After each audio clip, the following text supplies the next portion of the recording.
First up, let's start with effect region, and you can see that this creates 2 points. It's like an arrow, and what you can do, click this drop down, and then we can select the points, and then we can control the mesh. So this is kind of like soft selections, but you can use the fall off. And where I think that this is quite useful, if you're doing a landscape, for example, you'll be able to control the ground, and you can use pinch and fall off.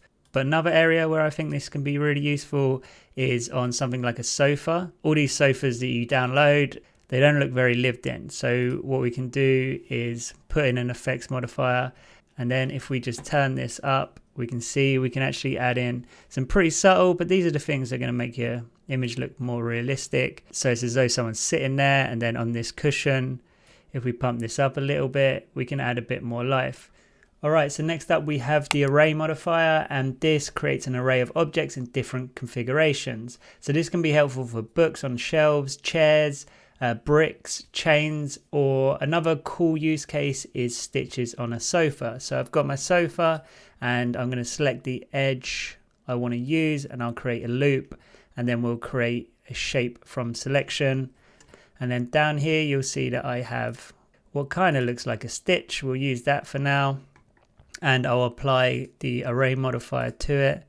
And what I'm going to do is select spline, and let's have it on fill.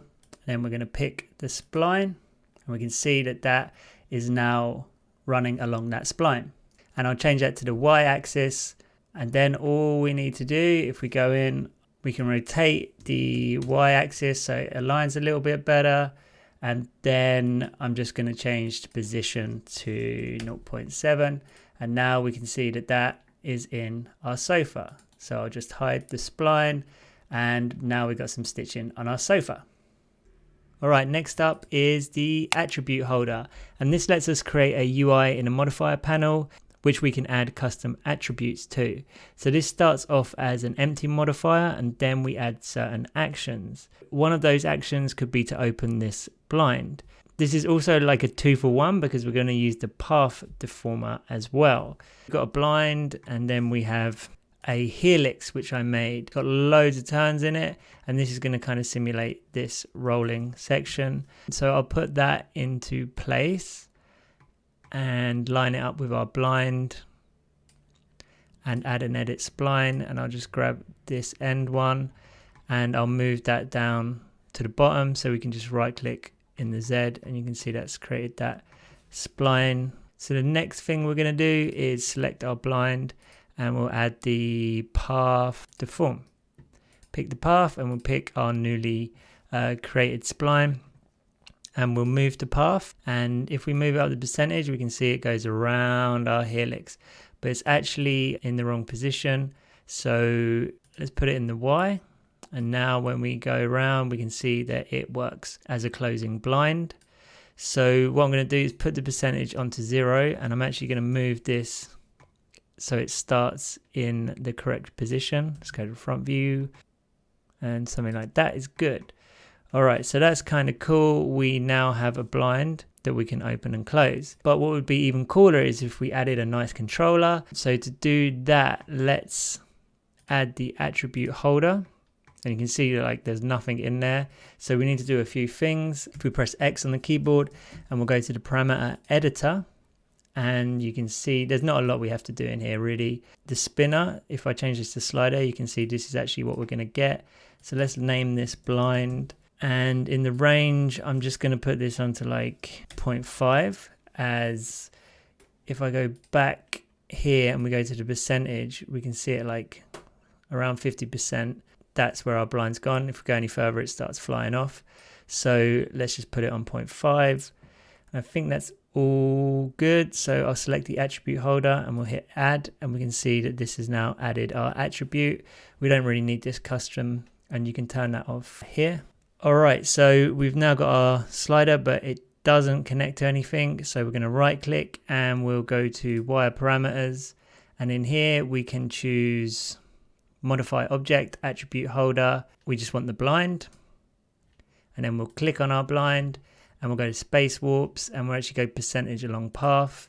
We'll click one way and hit connect. And now this nice little slider will open and close our blind. All right, now the bend modifier. So this is an absolute classic. You can bend it in any direction and it's going to bend from wherever your pivot is. You can move the pivot or the center if you use the drop down arrow, and you can see how that's going to change things. And we can also limit the effect. So if you wanted to have a tree, perhaps it's bent over, that's a good way to do it. I mean, this is a really nice one. You can animate trees popping up in your animation, something like this if you keyframed it. Yeah, pretty versatile. I like this modifier. Boolean, and what this does is allow you to combine objects into a single mesh by performing operations. These are the operations we can perform. So we can add a union, intersect, subtract, split, merge, attach, or insert.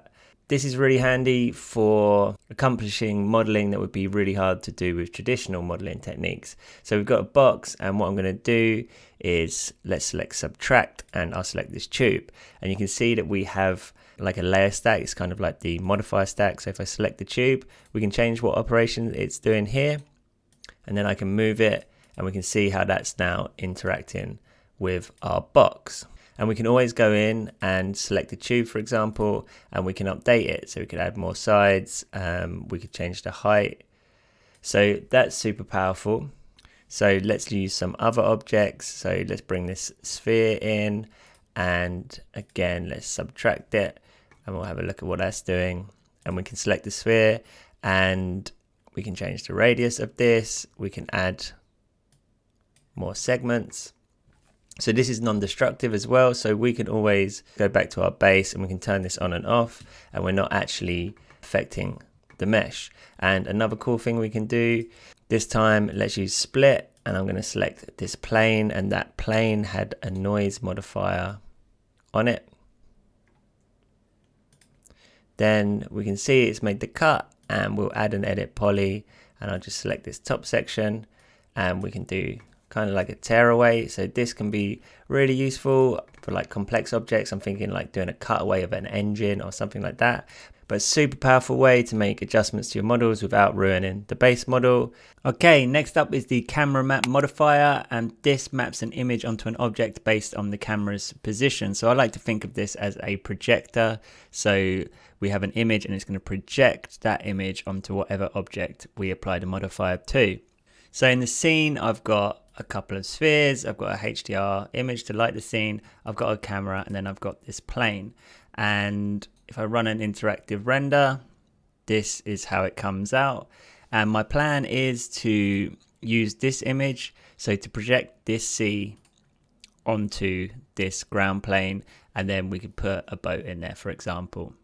So with my plane selected, you'll see that I have quite a lot of segments in here. It took me ages to work out that you actually need quite a lot of segments for this to work correctly. So if you're having problems, consider adding more geometry. So let's add the camera map modifier, and then we have to pick our camera. So I'll pick that. So that's the camera where it's going to project from. And then currently I just have a gray material applied. So I'm going to attach the image to the diffuse. And then we can see in this perspective view, it's looking quite wild, but you can actually see like how the image is getting projected out of the camera, and then in our viewport we can see it's working. We have C mapped onto this plane, so if I turn this off, that's how it was before, and now we have the C projected. So if I unhide my yacht, for example, we can see now our yacht is receiving reflections from this camera map, which is really cool. So there's plenty of great uses for this. Just make sure you have a lot of segments, because if you just have one, for example, it's going to look like this. And this took me ages to work out, so you're welcome. The caps holes modifier caps holes, and a hole is defined by a loop. So this modifier works best for filling planar holes, but it can do a pretty reasonable job with non-planar holes as well.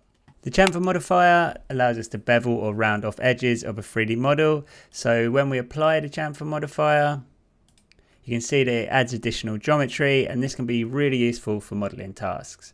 So you can choose your type here. So go through, check these out. Radial is pretty good. And then we can change the amount, and that increases the amount of chamfer. And the segments is going to make it smoother. And you can actually invert the depth as well, which can be really interesting and give some nice results. And as with most modifiers, like, it's super helpful that this is in a stack, because we can now go back and we can edit our model some more. And then you just jump back up and the chamfer's applied, so it's like non-destructive. So imagine trying to model it like this. This is the power of modifiers and layers. So the cloth modifier lets us simulate cloth. So this is particularly useful for clothes, or in this case, we are going to drop a tablecloth onto this table. So if I unhide everything, you'll see that I actually have another object here, which I'm going to use as kind of the placeholder tabletop. This one, the actual table, has a lot more geometry, more complexity. It will increase simulation time and also might be more prone to errors. So that's why I like to create a more simple version of the object I'm going to be draping my cloth onto. So we've added the cloth modifier. We'll go to object properties. This is our plane here, so that's the tablecloth. So we're going to make that cloth, and you can choose a preset here. So I'll choose silk, and then I'm also going to add an object, and that'll be the box. So this is our simplified tabletop here, and I'm going to make that a collision object. So that means that this plane, which is silk, is going to collide with our collision object. So we'll hit OK. And then we've got a few options for simulation. Simulation local is like the quick and fast method. Simulate damped is a more accurate way. And then simulate will actually keyframe each frame. So this is handy for animation. In this case, we'll just use simulate local. So if we hit that, we can see it simulating, and then it will collide with our tabletop.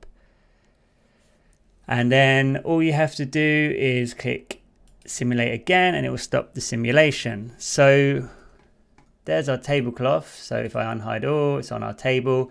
But be aware that it is one-sided because it's a plane. So in that case, another modifier we can use is shell. And then when we put that on, you can see it's actually adding thickness to our object. So now it's two-sided. It still feels like it needs a few more faces, so I'm going to add a turbo smooth.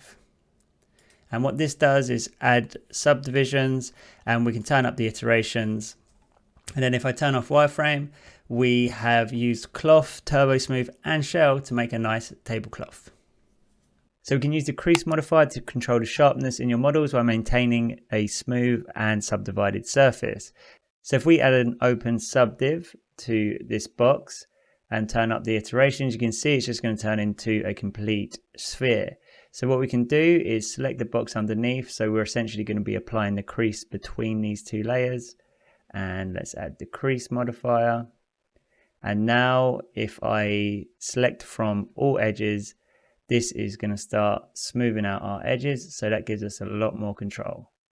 So the Crease Set Modifier works much like Crease. So we have the open subdivs on Max, and then this time we're going to add the Crease Set, and let's make sure that's between the box and the open subdiv.